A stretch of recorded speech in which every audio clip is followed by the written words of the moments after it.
1967 US Vietnam को artificial rain से बार बार कमजोर कर दे रहा था। ये एक ऐसी चाल थी, जैसे खुफिया चाल थी वियतनाम के लिए कि वियतनाम उस वक्त यूएस पर उंगली भी नहीं उठा सकता था, क्योंकि पता ही नहीं था कि उसके साथ ये साजिश हो रही है। बट अमेरिका चुपके चुप वियतनाम पर आर्टिफिशियली रेनिंग करता था। 5 साल तक चलने वाली इस वार में अमेरिका वियतनाम के बादलों को रेनिंग के लिए मोस्ट सेंसिटिव करके उसे पानी बरसवा देता था। जब वियतनाम में भारी बारिश के कारण वहाँ सैलाब आ जाता था और पहाड़ी इलाकों में लैंड स्लाइडिंग होने लगती थी। उसकी वजह से वहाँ पर रोड भी बंद हो जाती थी, इससे आर्मी डिस्टर्ब हो जाती थी। ये अमेरिका में ऑपरेशन पोपोए के नाम से भी फेमस है। तो कितना घातक साबित हो सकता है किसी भी देश को बर्बाद करने के लिए, पुराने जमाने में आप समझ ही गए होंगे। लेकिन मरुस्थलीय इलाकों के लिए ये उतना ही बेहतरीन भी है। कैसे, क्या होती है आर्टिफिशियल रेनिंग, दुबई कैसे पानी बरसवाता है, इसका विज्ञान क्या है, वीडियो को पूरा जरूर देखिएगा। इसमें आर्टिफिशियल रेनिंग के बारे में जानेंगे।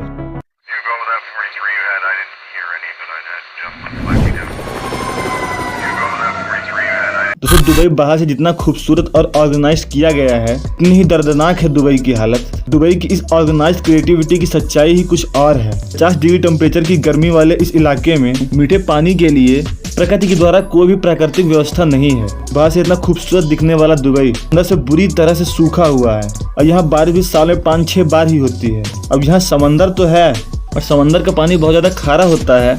इसकी वजह से इसे पीने से हैवियर सिम्टम्स देखने को मिल सकते हैं और डेथ भी हो सकती है। तो दुबई अपने पानी की व्यवस्था कैसे करता है? सबसे पहले दुबई बहुत सारे डिसैलिनेशन प्लांट्स से समंदर के खारेपन को कम करता है और उस पानी को साफ करता है। लेकिन यहाँ पर इस पूरे प्रोसेस में दिन रात चलने वाले इस डिसैलिनेशन प्लांट्स में 1000 लीटर पानी के लिए 4500 रुपए तक खर्च किए जाते हैं, भारतीय रुपए के हिसाब से। इसकी वजह से दुबई ने आर्टिफिशियली अगर किसी तरह से वर्षा करवाई जा सके तो इसे ज्यादा अच्छा होगा। इसका मतलब है, देखिए, दुबई के पास समंदर है, जिसकी वजह से वहाँ पर बहुत सारा पानी भाप बनकर उड़ता होगा, लेकिन वो दुबई में नहीं बरसता, दूर समंदर में जाकर बरसता है। तो अगर किसी तरीके से वहाँ के बादलों के पानी को वहीं पे गिराया जाए तो दुबई में ही काफी अच्छी तरह से कहीं भी बारिश कराई जा सकती है। और ये काम दुबई क्लाउड सीडिंग नामक टेक्नोलॉजी से करता है। दोस्तों, नॉर्मली पानी कैसे बरसता है? पानी बरसता है जब पानी भाप बनकर उड़ता है, जो बादलों में छोटी छोटी बूंदों में बहुत दूर दूर तक होता है। बट ये पानी बरसने के भी काबिल नहीं है, इससे जमीन पर गिरने की भी कोई संभावना नहीं है। बादलों में टेम्परेचर माइनस में होता है, इसे भारी होने के लिए और कहीं गिरने के लिए सूक्ष्म कणों की जरूरत होती है। ऐसा क्यों, अभी बताऊंगा।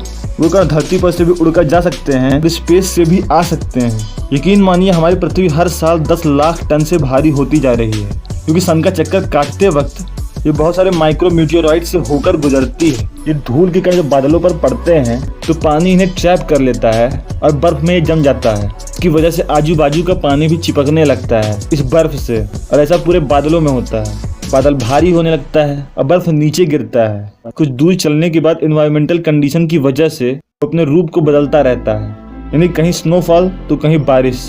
तो क्लाउड सीडिंग में क्या होता है, 1946 में विंसेंट शेफर नामक एक साइंटिस्ट ने अपने केमिकल लेबोरेटरी में क्लाउड सीडिंग करने के लिए एक टेक्नोलॉजी बनाई थी, जिसमें सिल्वर आयोडाइड की मदद से बादलों में छिड़का जाता है और कणों की जगह पे बादलों को भारी करके बारिश करवा देते हैं। इसकी सबसे बड़ी रुकावट ये है, ये वही काम करता है जब बादलों में ऑलरेडी पानी हो। अगर वहाँ पर दूर दूर तक जमीन पर वाटर रिसोर्स नहीं है, फिर कोई बादल भी दूर से उड़कर नहीं आया है, चांसेस ही नहीं है वहाँ क्लाउड सीडिंग का कोई असर भी होगा। एग्जाम्पल के लिए 2014 की इस रिपोर्ट में सूखे वाले इलाकों में नेग्लिजिबल एनवायरमेंटल इम्पैक्ट हुआ था क्लाउड सीडिंग करवाने के बावजूद भी। तो ये तभी हो सकता है जब बादलों में ऑलरेडी वाटर हो, और इसकी जांच वेदर फोरकास्टर से हो सकती है। यानी अगर वेदर फोरकास्ट में ये दिखाई पड़ रहा है कि हाँ यहाँ बादल हैं, हाँ यहाँ बादलों में पानी है, तो आर्टिफिशियली कहीं भी बारिश करवाई जा सकती है। क्लाउड सीडिंग प्लेन से, स्पेशल टाइप के जनरेटर से, जमीन पर से ही, रॉकेट से और पैराशूट से बादलों पर करवाई जाती है, और उन कणों की जगह यह सिल्वर आयोडाइड जमीन पर पानी को भारी करके गिराता है। और इस पानी को रोकने के लिए दुबई सरकार ने एक डैम बनवाया हुआ है,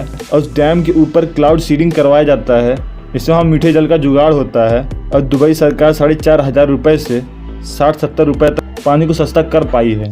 दोस्तों, आज की वीडियो में इतना ही। अगर आपने हमारी पिछली वीडियोस को नहीं देखा है तो जरूर देखिए। मैं हमेशा ही ऐसे इंटरेस्टिंग टॉपिक्स पे वीडियो बनाता रहता हूँ।